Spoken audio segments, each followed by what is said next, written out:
Could you please tell our viewers about your mission with the Prime Minister about this Bharat food and Bharat menu? What does it consist of? Sure. So our Honorable Prime Minister has requested us to work very closely with his vision, which is number one, take nutrition and lifestyle education to schools. In our own country, we have so many local superfoods. So we prepare a Bharat menu under his guidance and supervision of what foods we should use, how we can show a vegetarian Indian that you can get all your protein through your normal breakfast, lunch and dinner if you're eating it the right way. So these are some of his visions that we're currently working on right now, and to continue spreading education to people that it's the little things that finally matter. All of us, health can become very expensive. When you have 1,000 problems, but when you have health problem, you just have one problem. That is of health. That is true. What is emotional health? Can we please de-envelope it for our viewers? So my emotions control my behavior. If I'm feeling good, I may say nice things to you. If I'm feeling angry, I may project it on you and say rude things to you. So emotional health is how we feel, and that impacts our physical health. Could you please tell my viewers what is this dopamine, what does it consist of, how do they get it, what is good dopamine, what is instant gratification? Please de-envelope. So dopamine is a reward molecule. So dopamine today, people are burning it out. And because of the easy availability of information. Like you use pornography as an example, and I'll use it because it's a huge problem in our country. 20 years ago when we were growing up, there were no videos. And it doesn't matter. Some people are addicted to shopping. It is also dopamine. How is crying is a mark of resilience? Crying is a very personal thing. Look at babies. After they cry, they're happy, they're smiling. What does a great morning routine looks like? So everyone needs a routine, because if you start without a routine, it's chaos. And everything follows with chaos. Sometimes all of us are feeding ourselves an excuse that we don't have time. Because it's the easiest way. Yeah. I don't have time. But no one ever said a workout has to be 1 hour. Who said that? The media. Brought to you by New India Assurance. Life can throw Yorkers too. Don't get bowled over. Get insured with Rasta Apatti Kavach policy. Visit our website to know more. हमारे कई दोस्तों की शिकायत रहती है कि हम किताबें कंसिस्टेंटली नहीं पढ़ पाते हैं. मतलब या तो एक दिन संडे को उठेंगे, बढ़िया नाश्ता करने के बाद 30-40 पन्ने उस दोपहर में समेट दिए जाएंगे, या फिर वही किताब 2-3 हफ्ते तक रखी रहेगी, हम गिल्ट पाते रहेंगे लेकिन पढ़ नहीं पाएंगे.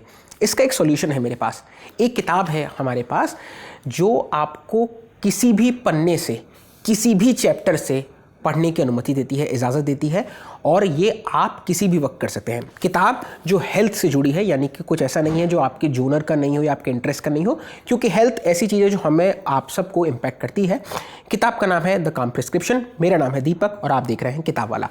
द काम प्रिस्क्रिप्शन का सबटाइटल है 75 scientific ways to create better health, longevity and happiness. इस किताब के 2 सेक्शन है. एक सेक्शन में तो बताया गया है कि कैसे ये हसल कल्चर जो हमको डोमिनेट कर रहा है, इसको थोड़ा सा साइडलाइन रख के, इसको थोड़ा किनारे रख करके अपने आप पर काम करने की ज़रूरत है, थोड़ा चिल होने की ज़रूरत है. तब भागा दौड़ी नहीं करनी है, रिलैक्स रहना है, मस्त रहना है. दूसरे सेक्शन में 75 तरीके बताए गए हैं जो कि नहाने से रिलेटेड है, कुल्ला करने से रिलेटेड है, घूमने से रिलेटेड है ना, रोने से रिलेटेड है. ये इन सब बातों पर बात की गई है कि आपको कहीं इधर उधर जा कर के प्रोडक्ट नहीं खरीदने हैं, अपने आप पर भरोसा रखना है. जो चीज़ें आपके पास है, सनलाइट है, अच्छी नींद है, बढ़िया खाना है, इन सब पर फोकस करना और कैसे आपकी लाइफ बेटर हो सकती है, ब्यूटीफुल हो सकती है, इस पर बात होगी. इस किताब के लेखक हैं Luke Coutinho. Luke Coutinho prime minister Narendra Modi की जो मेन्यू टीम है, जो ये डिसाइड कर रही है कि एजुकेशन में बच्चों को किस तरह से हम उनकी न्यूट्रिशन उनकी लाइफ में ऐड कर सकते हैं, और क्या बता सकते हैं कि हम भारत का हर नागरिक जो उसका पोषण लेवल है उस तक पहुंच पाए, उस पर वो काम कर रहे हैं. इसके अलावा उन्होंने इससे पहले स्मॉल विन्स एवरीडे नाम की भी किताब लिखी है. इस किताब पर हम उनसे बात करेंगे.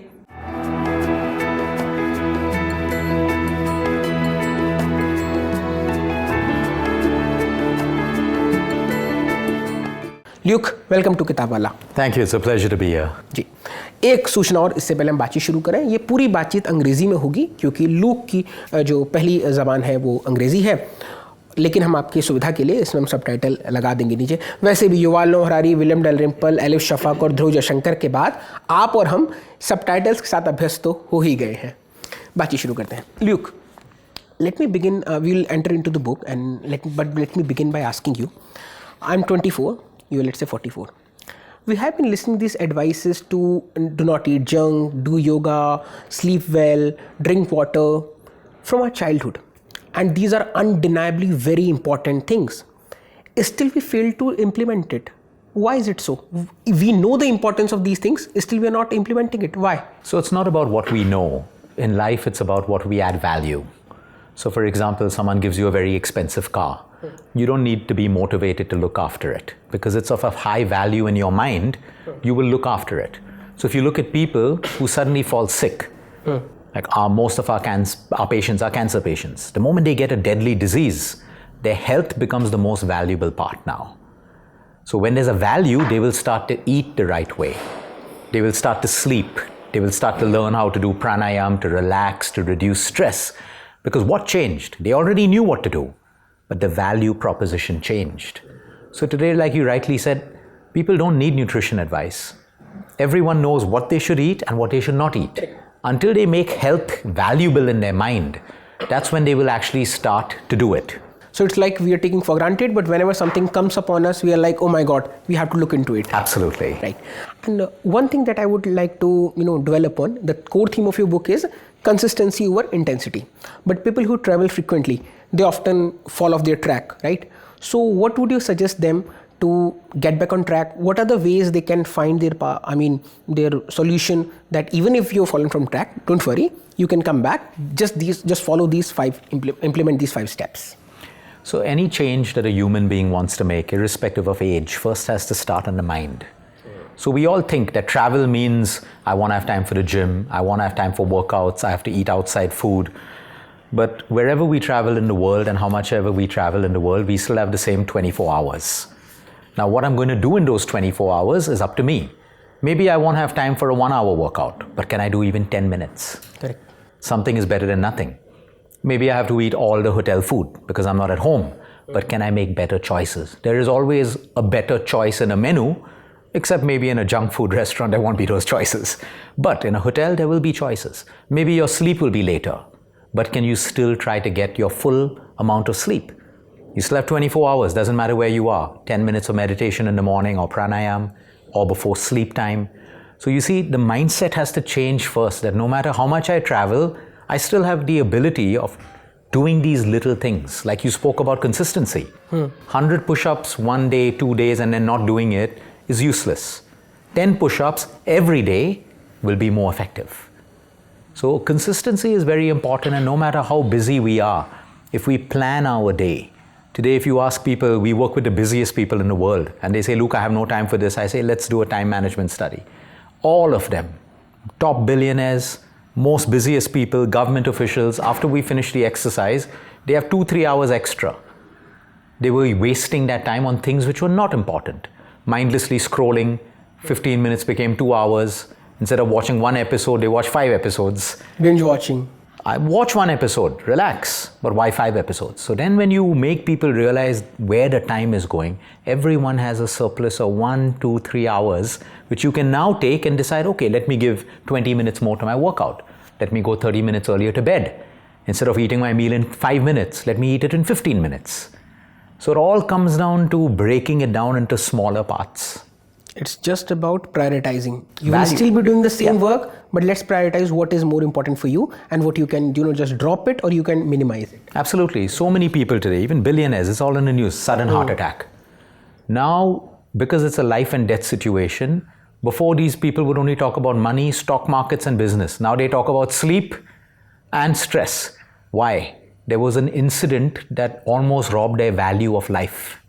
Now they pushed the value back onto health. So now their conversations change. They never spoke about it before because it was not valuable until they were about to lose it. So we should not reach the point of having to lose our health before we give it value. Give it value. Also give your social media value. Give your fun value.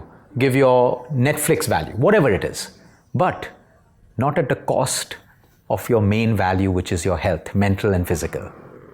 I was going through an Instagram reel and it suggests to me, it was that when you have 1,000 problems, but when you have health problem, you just have one problem. That is of health. That is true. This initiates me to your next question of the book. In the introduction part of your book, you write, and I quote, "In our fast-paced world where hustle culture often dominates, we frequently undervalue the importance of emotional health. What does emotional health consist of? What is emotional health? Can we please de-envelope it for our viewers? So emotional health is actually at the top of the health paradigm because it controls your physical health. So emotions are anything. It could be happiness, sadness, anger, jealousy, lust, irritability, anything that makes us feel a particular way and it becomes our action. So now I'm angry. So I will eat my food fast. I'm sad. I will eat junk because junk makes the brain feel a little bit better. So my emotions control my behavior.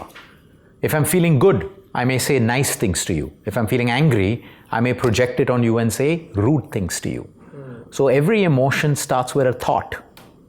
Every thought becomes a feeling.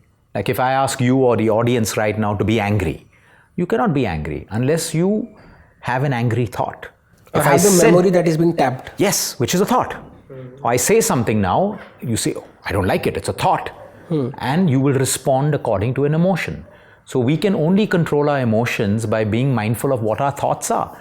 So if someone's angry right now, you know that there is some angry thought happening in their mind. But usually we judge them, oh, angry person comes from this type of family, this type of religion. No, it doesn't matter. The person has an angry thought. So what we have to understand emotional health is a combination of all our thoughts and our feelings. So when we feel out of control, ask anyone who's stressed out, what thought are they thinking? It will be a thought that gives you stress. Now because I know this, I have the power to change my thought. Okay, there is a crash, many people have died, but there are so many flights which take off and also land peacefully. So I'm still validating my fear, but I'm also putting something positive that all flights don't crash. Everyone doesn't get a disease. Everyone doesn't go through a breakup in a relationship. But you see, the mind focuses on, if you keep focusing only on the air crash, your fears for the rest of the next month is going to be only related to that. So emotional health is how we feel, and that impacts our physical health. So if I'm constantly angry or sad, who is craving fruits and nuts when you're angry and sad? No one. You want fast food to make you feel better. So it even controls our physical health because it's choosing what food I eat according to my thoughts. Yeah. Can we please dwell upon this particularly? Like when we talk about fast food, when we talk about, let's say, when we talk about watching porn, or when we talk about doing intense thing that, intensifiers, that stimulates our brain in the very short period of time, short run.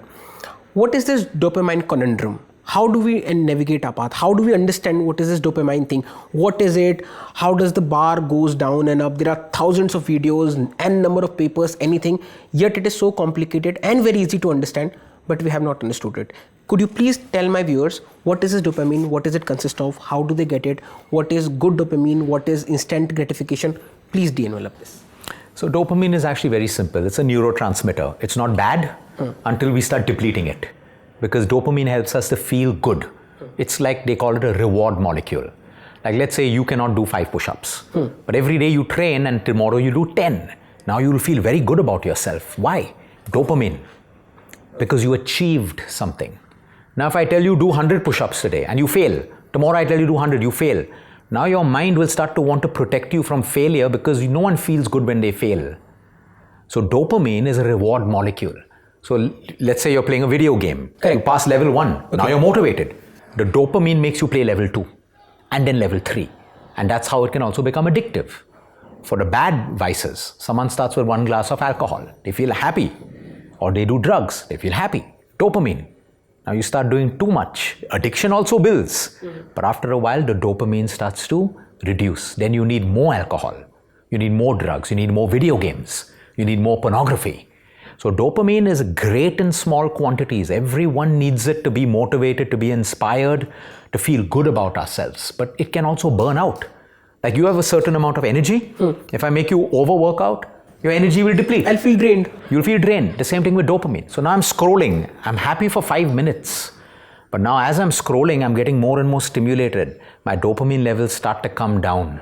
Now I want to raise it up because I want to feel good. So I try to scroll more and more. But I'm building a vicious cycle. And then finally, I'm actually burnt out with dopamine. Now I need something else to make me feel good. So I'll move from that to maybe OTT channels, or maybe pornography, or maybe something to stimulate the dopamine because every human wants to feel good. Jumping like a monkey from one thing to another. Exactly.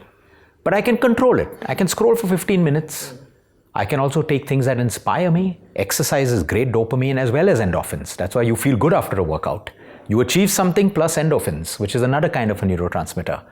So dopamine today, people are burning it out. And because of the easy availability of information. Like you use pornography as an example, and I'll use it because it's a huge problem in our country. 20 years ago when we were growing up, there were no videos. There were magazines. To get a magazine was very difficult. Sarasalinor kind of things. So very difficult to get it. But today, at the tip of your finger, I can move through pornography clips. 5 seconds, don't like it. 5 seconds more stimulation, more dopamine, more requirement for more pornography. So it's an addiction cycle. The cycle or the vicious cycle never stops. And it doesn't matter. Some people are addicted to shopping. It is also dopamine. They'll go on, they'll buy things that they don't need. But it's a feeling of dopamine. I have the money, I can spend, it gives me satisfaction. And then more and more and more. So the way you break the cycle is by giving it a break. If someone is watching pornography, example, because I'm not going to preach that don't watch it, people watch it. Okay, you have to be mindful enough to limit it. When you're bored, don't do things that can burn out your dopamine because you'll need more and more. Then the brain remembers when Luke is bored, he scrolls on social media. Then what to do when you're bored? You should always have things that you can. The best is go for a walk, exercise, okay, phone someone, listen to music. So I always tell people have a happy list. Things that you love doing, most people don't know. When I ask them, top 5 things of people who make you happy, they have to think. This should be ready. So when I'm feeling bored, what can I do? Call up my mom, for example. Listen to a playlist. One song also can break that cycle. But if I have nothing to do, what is going to win are the things that can increase dopamine very quickly, which is everything we spoke about. And sometimes we have that list in our head. Sometimes we know what exactly we should be doing, but still we procrastinate. Why is it so? Most people procrastinate. It's not because they're lazy. Then it's because, again, it's not valuable. Like today, if you say, I want to do a workout, tomorrow I'll do it. It's because it's not important to you. But how many people will procrastinate if you have to come to work? How many people have a choice? They can't. Because they have a value to it. If I don't go to work, I won't get paid. So it is all about the mind, where you're putting your value. You put your value on the wrong things, they become the more important things. You put your value on the right things, they become more important for you. No one can motivate you. You can watch 10 YouTube videos a day. 2-3 days you'll be good, then you'll need another 10. It's still good. We have to move from motivation to inspiration, which means I'm inspired that my health can let me do so many things in life. It can help me make money, travel, enjoy my life. Because I'm inspired with that, I will do the things to look after my health. Luke, before I proceed further, I am feeling so content with your content, and I hope my audience is having the same feeling. Thank you. Because it is so igniting, and at the same point of time, it is so intrusive as well that it is attacking my thoughts of my laziness or my procrastination. Every person has it in their own. It is just how better you control it, how better you manage it, how mindful you are for your activities. So let's begin from the beginning. In your chapter of the book, one of the chapter, you write that you should have a solid morning routine. It cannot work like that. You wake up, you take your phone, and every notification, there's a loads of information that is overwhelming you, that is overstimulating you. What does a great morning routine looks like? So everyone needs a routine, because if you start without a routine, it's chaos. And everything follows with chaos. Everything needs grounding. You plant a seed in the soil. It needs grounding, not just the earth. It needs nurturing. It needs a process. The point is, when you wake up in the morning and you connect directly to social media, okay, it takes over your entire day completely. So a morning routine doesn't have to be the same for everyone, but a great morning routine that the human body requires and the mind. When you wake up, the first thing, if you can spend even 1 minute with gratitude or prayer, it's grounding for you. It's helping you remind yourself of what the superpowers are, divine power, whether it's God, whether you don't believe in God, you're grateful, you're awake. It just changes your mindset. Imagine waking up negative, that, oh no, it's another day, versus, oh, I'm alive today. Or for example, I have a great day ahead of me. Very different outcomes. Remember, thoughts and feelings. Wrong thoughts, wrong feelings.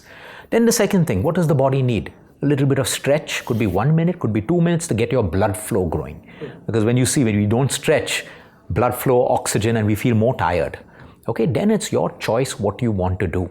You want to finish your bathroom ritual, you want to maybe read something, journal something, step out in the sunlight before you put on that phone. Okay, you are still connected to yourself. The moment the phone is on, you're connected to the outside world. Some people will want to do yoga. Some people will want to go to the gym. It doesn't matter. There's no fixed, but the routine should have things that connect you towards yourself, because you're planting seeds for the next day. Some people like to visualize how they want their day to be. Today is a meeting, tough job, whatever, but it'll be fine. Meeting will be good. Traffic will be fine. They like to visualize their day. Other people will visualize fear. Oh no, there'll be traffic today. It rained. Oh no, traffic. Oh, meeting. I don't like my boss. They already started filling themselves with negativity. So how we start to choose our day is all dependent on what we're planting in our subconscious mind. And who gets to plant it in our subconscious mind is ourselves. But the moment you get onto WhatsApp, you'll go to one message, solution, action planning starts, social media, who did this, and you will see immediately you're disconnected from yourself. Now you no longer have a routine of flow. The focus has shifted. You no longer have a routine and flow. Now you have become a victim to what life is going to do for you that day.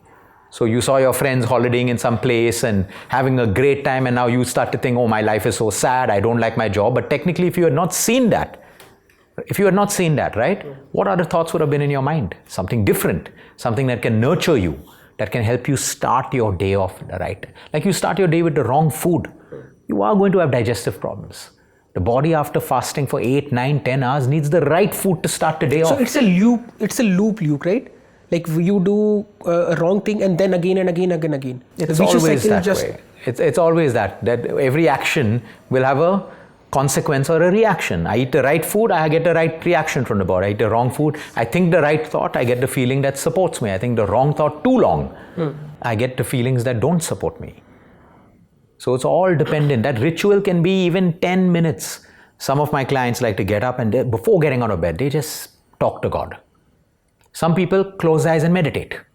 Some people do pranayam. Some people get off their bed and immediately do 2-3 asanas to open up the body. All are right. The only wrong thing is if you connect to your phone too quickly. And another big thing is connecting with sunlight or natural light. Let's say there's no sunlight. Now is the month. But you should try to open your windows, look at natural light, because it's resetting your circadian rhythm, which prepares your digestive system, your next sleep cycle. But the moment you look at blue light on the phone, you're sending different messages to the brain. So even imagine there is so much of biology and science and chemistry when natural light hits our skin. Most people today are not even getting access to natural light. Straight out of home, into their car, office, unnatural light, back home, gym, everything is closed. But even 15 minutes of natural light on your skin. So if you're doing some asanas, if you can do it on your balcony, great. Sunlight is not that bad because we have been informed constantly that you should use this sunscreen and everything. Do not go direct in the sunlight, use sunscreen, everything. So it is not that bad. See, there is good sun and there's I wouldn't say it is the bad sun. Okay, because of the ozone, certain times in the sun are not good for you. But the early morning sun, the late evening sun, when it's about 8, 10, see, you know the sun is bad for you when your skin starts to feel like something's burning me. Like chilling sun. Yeah, it's not good for you. But otherwise, sunlight is therapeutic. Today, in fact, we're seeing a bigger issue with patients.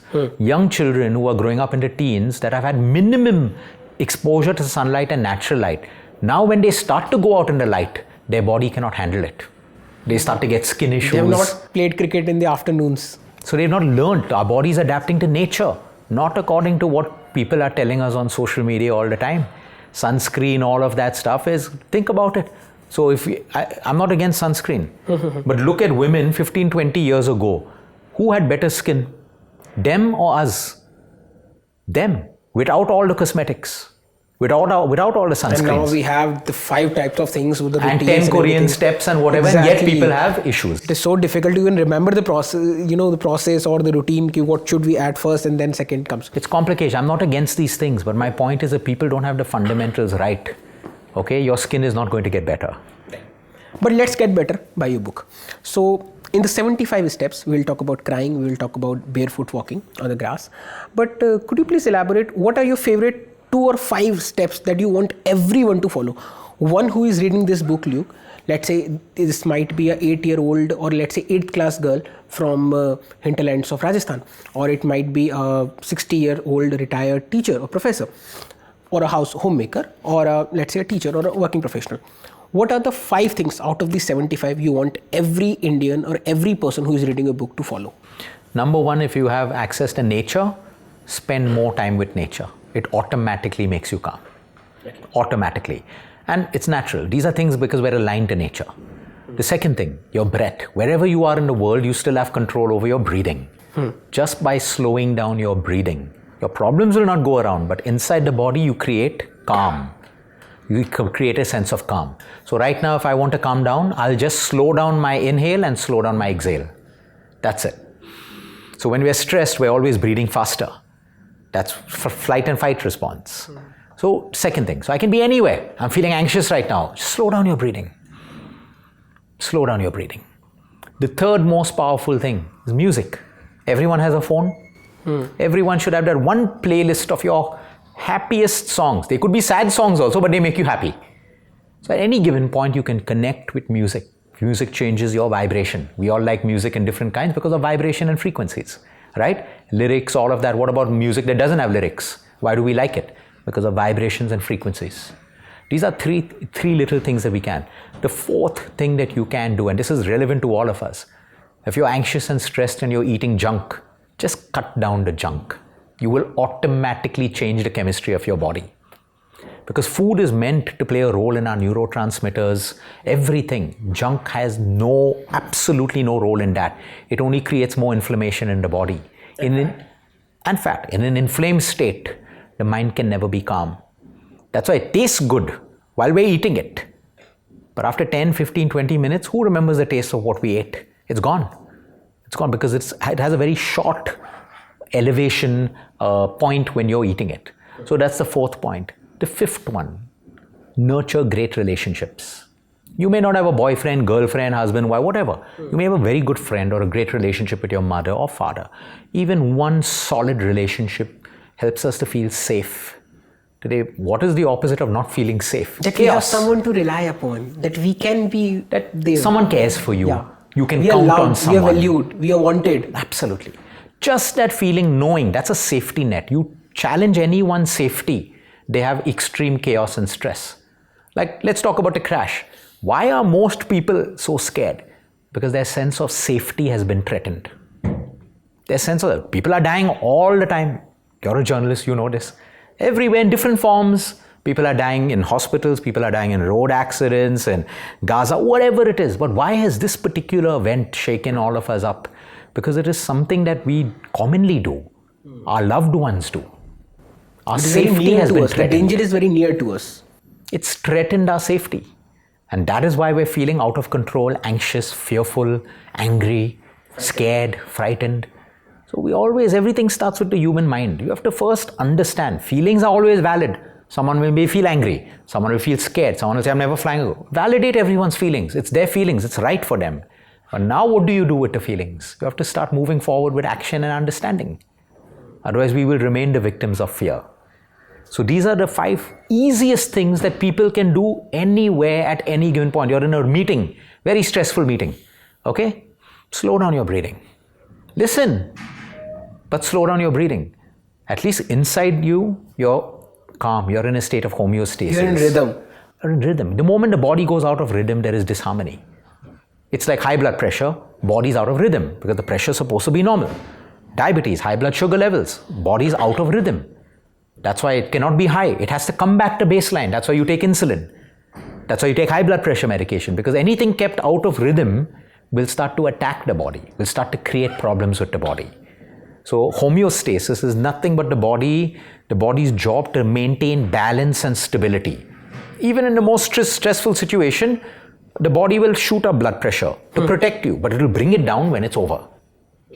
Now in a body that's sick, even if there's no stress, the high blood pressure stays high because the damage has already been done. It can be reversed.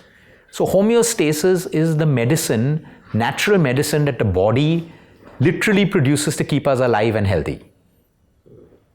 So these are some of the simplest things out of 75. And we're in a country in India where we have so much of rich tradition. I used to remember my father, every day he came back from his walk, he would ring the bell. There was a little bell hanging. He would always ask, why you do this? Oh, that school bell. Just a single bell. Energy. People light a candle to change the energy. You have written a chapter about it. Yes. How does, lighting up a candle makes up your day, releases you from your stress? Energy. Have you ever looked at a campfire or a nice picture of a fireplace? Why does it make you feel calm?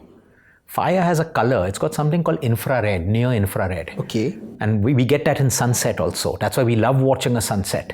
That light that we absorb is near infrared. It's very calming for the mind. Very calming. So all meditation people light candles. Why? It produces an energy of calmness, mainly because of the light. And when there's a candle moving in the room, it changes the energy. That's why they always say, our parents, get up in the morning, open your windows. Change the energy of the air. Whole night windows have been closed. Fresh air. Everything is energy. Everything is energy. So you go to temples, you go to any place, there will always be bells or there will always be candles. This is in the tradition of every religious and spiritual path, because energy cannot be stagnant. It has to keep moving. So it's extremely important that even these things can bring calm. So in yoga, you light a candle and you stare. It's great for the eyes.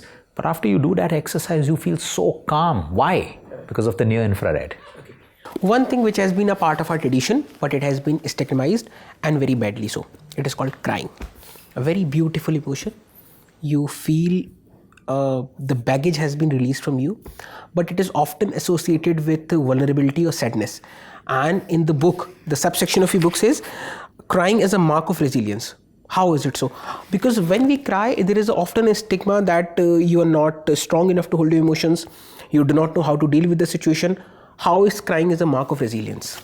Absolutely. So if you cry in the wrong place, like you're crying on social media because you want likes and drama, obviously that's the wrong way to do it. Crying is a very personal thing. Look at babies. After they cry, they're happy, they're smiling. Because there's an expression that has been... Sometimes the tears are not coming, still they're making sound and crying. Those are attention-seeking mechanisms.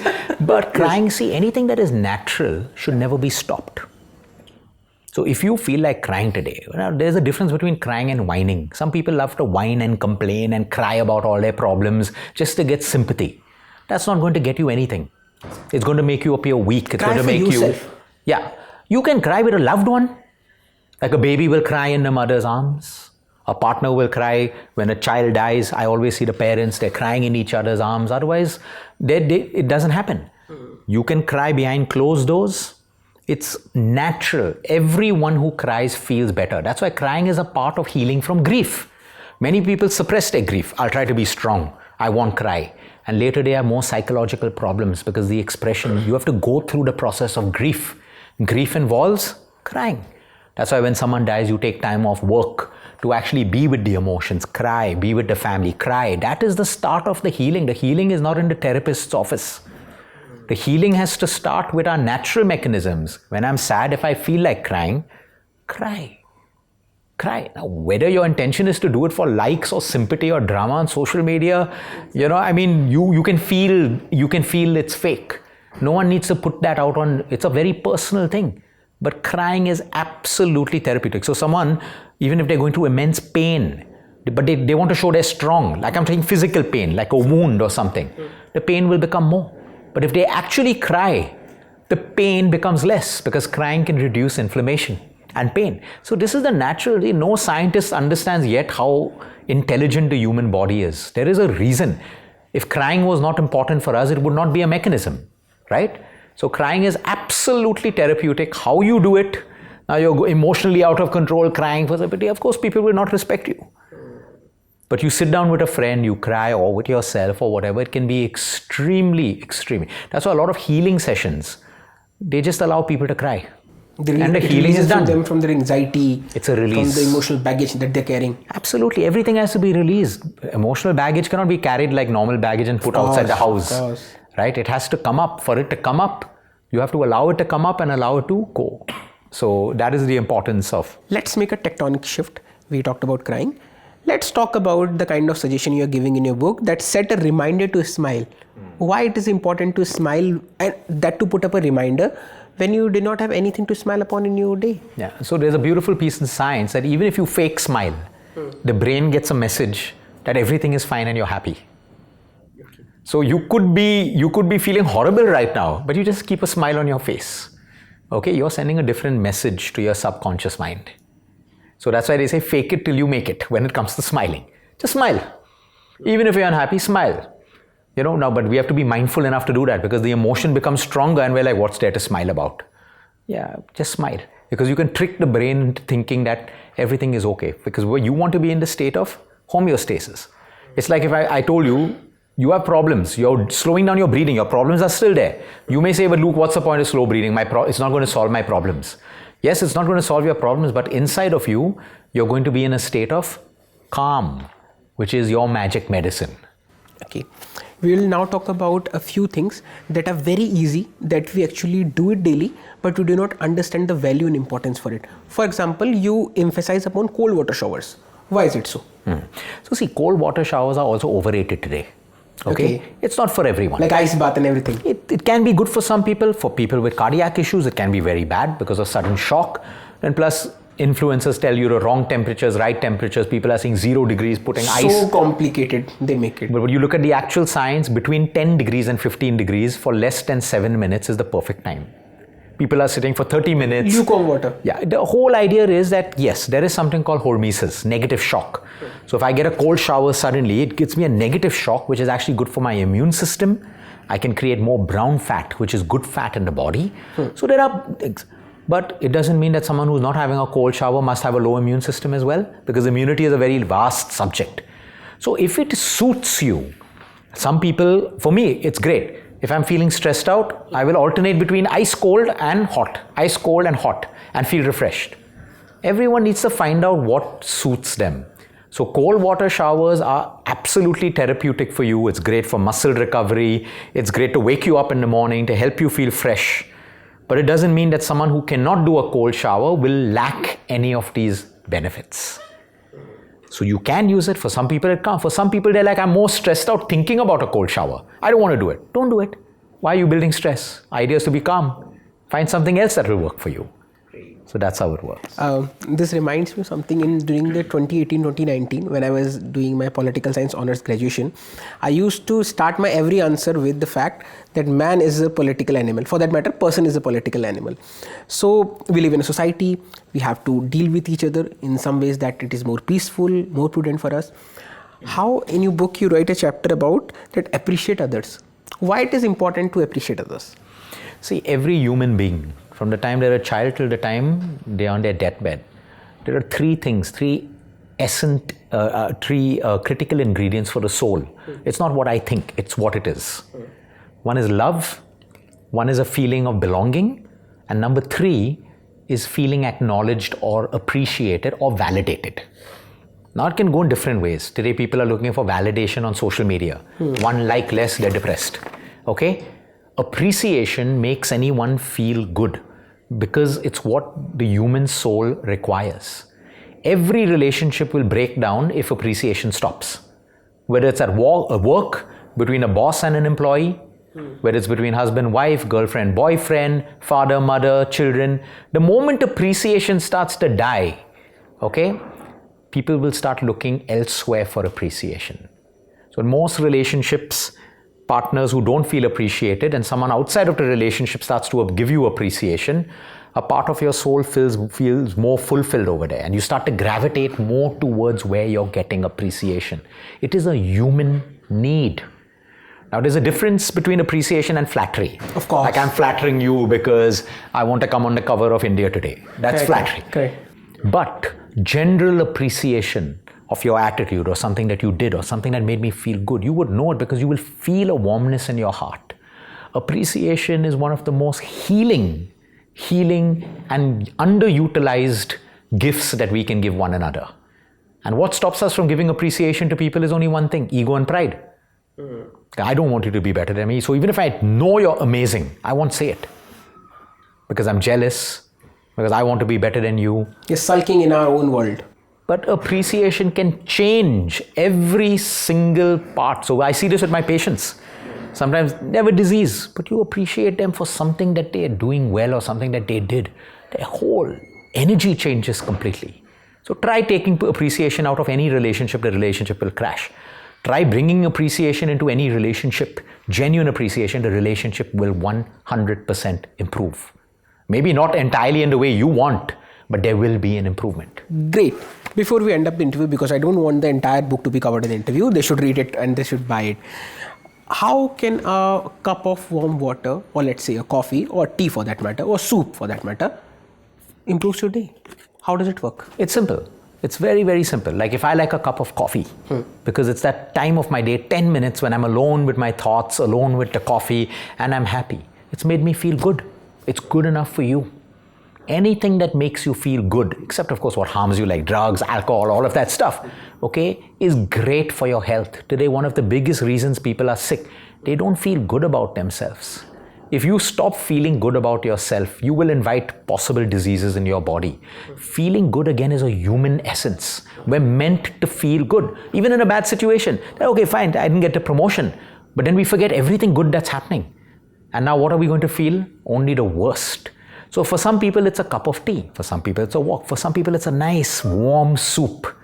Anything that makes you feel warm in your heart. Literally, like, I look forward to that coffee time because it just makes me feel good. No matter what the reason is, it's your reason, it's your personal reason. I would say give it a lot of value. A lot of value. For someone, then you should feel happy. See, at the end of the day, happiness is not guaranteed to us, but we have to gravitate back to happiness. How do we know this? Not because I'm saying it, because all of us are chasing happiness in some way or the other, which means the essence is to come back to a baseline, like your body wants to bring your pressure down. Your body wants to bring your blood sugar down. That is your internal environment of the body. Everything has to come to baseline. For us, we have to come back to baseline.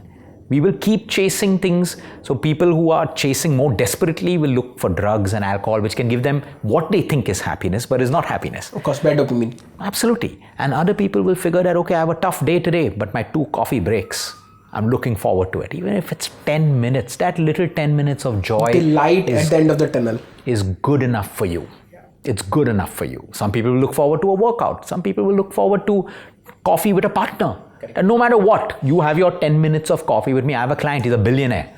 Okay, he and his wife.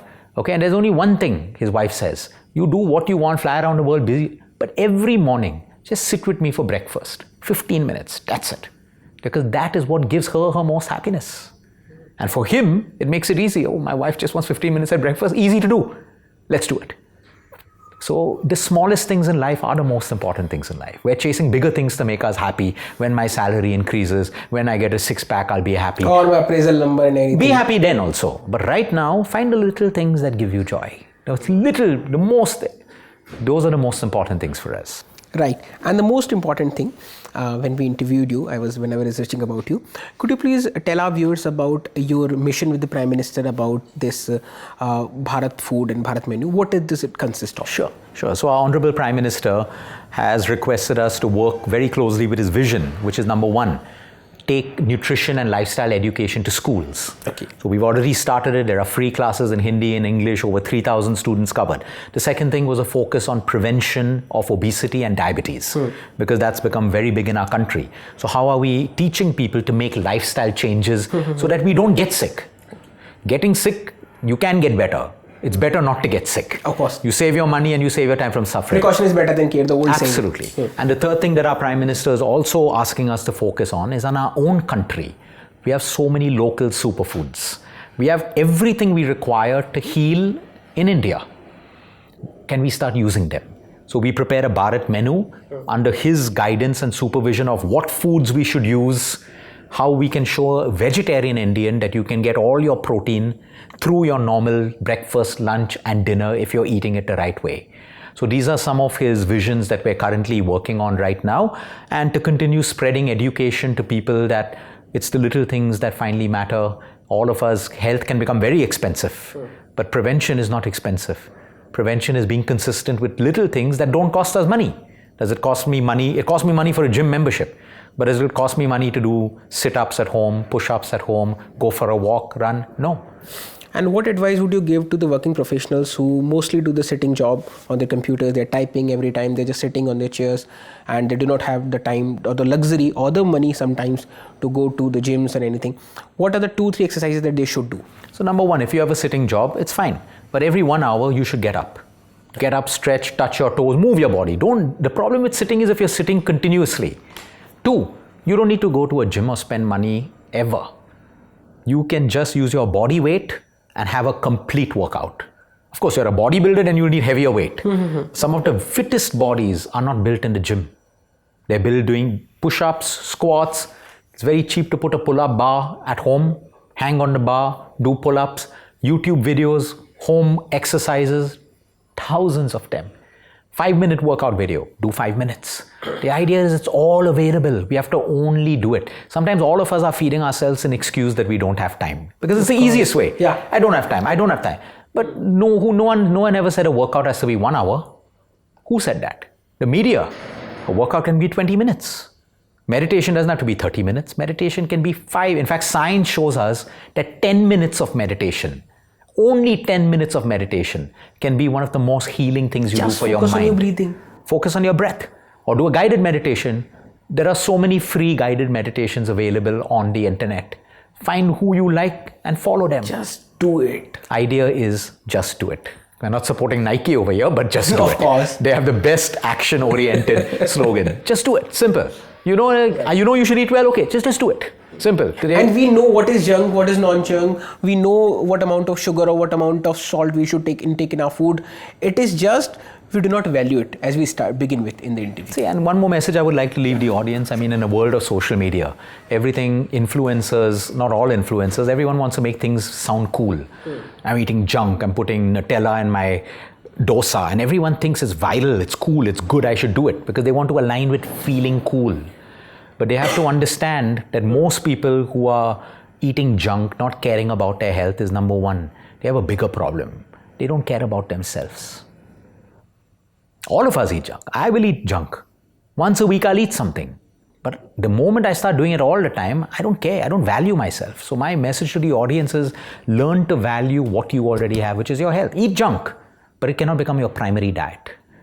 Watch TV, but it cannot be something that is taking your sleep away because you want to watch more. So if we slowly bring ourselves down, because everyone's getting influenced too much. Everyone wants the next cool thing. Everyone wants to look only at a reel which is trending. I don't have a problem. Some are entertaining. You laugh, it's good.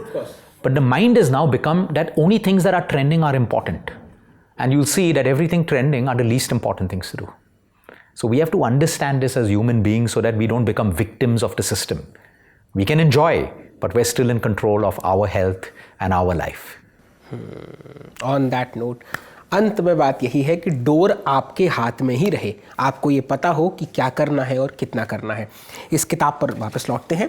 Penguin से किताब छपी है, इसकी कीमत है 499 रुपये और इस किताब को आप सोशल मीडिया किसी प्लेटफॉर्म से नहीं, अमेज़न, फ्लिपकार्ट वगैरह जो भी आपके नियरेस्ट जो बुक स्टोर्स हैं वहाँ से आप खरीद सकते हैं।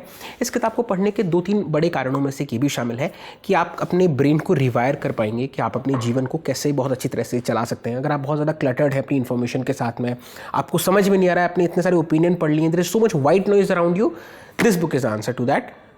किताबवाला का ये एपिसोड यहीं तक। इस एपिसोड पर आपकी क्या राय है हमें कमेंट बॉक्स में ज़रूर बताएं। इस एपिसोड को रिकॉर्ड किया था मोहन और आलिश ने। मेरा नाम है दीपक। Thank you.